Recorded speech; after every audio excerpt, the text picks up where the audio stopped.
Ever since the release of Civilization for the PC many years ago, I've been enthralled by the idea of advancing a tribe of people throughout time.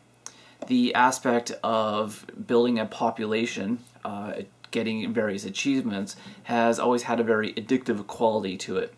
There's been a few board games in the past that have tried to emulate this experience, but they've been hindered by long play times, overly complex rules, or just generally not being very engaging to me. Well, along comes Roll Through the Ages by Matt Leacock, published by Griffin Games. It's a game that supports 1 to 4 players, is recommended for ages 8 and up, and can be played in about 30 to 45 minutes. Let's go look at a quick overview of the game and see how it plays. The game comprises of these 3 main components. There's the score sheet, the dice, and the pegboard. This is the score sheet. This is one of the tools that you use to see how well your civilization is doing. On the sheet, it tells you how many cities you have, what developments you've researched, the monuments that you've built, and the disasters that are affecting you. The second tool you use to see how well you are doing is this pegboard.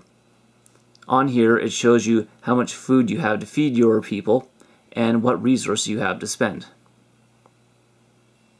And finally, we have the dice. Every turn you roll these dice to determine what type of things you have at your disposal. You can roll for food, resources, money, or disasters. Here's a basic idea of what can be accomplished on a turn. Every turn starts with you rolling the amount of dice that you're allowed, in this case 4. When you roll your dice, you're allowed to re-roll as many of them as you'd like, up to 2 times. So for example, I'll keep 2 dice here, and I'll keep this third one as well, and I'll re-roll this coin. And I'll re-roll one more time,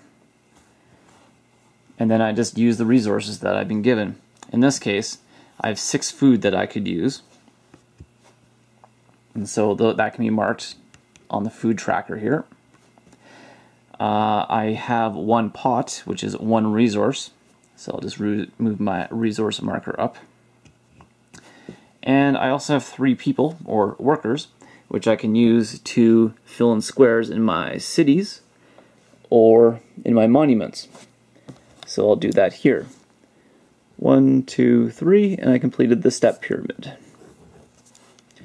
The game continues in this fashion until either all the monuments have been built by any combination of players, or someone has developed 5 developments. The developments being various achievements such as agriculture, quarrying, and so on, which give you benefits to your civilization. That's basically how the game's played. There's a lot more layers to it, but this is just a brief overview. Roll Through the Ages doesn't exactly capture that civilization feeling that I was looking for going in. Unfortunately, it only focuses on one small age in human history, the Bronze Age. With that said, though, I find it is an incredibly engaging game and something that I have no issues bringing out whenever someone suggests it. I've played this solo with friends and family, and everyone has enjoyed it. The game has been described as Yahtzee meets Civilization, and with that comes the caveat that good or bad dice rolls can affect how well you perform. In the end, though, it's a very fun game, and I recommend it for everyone.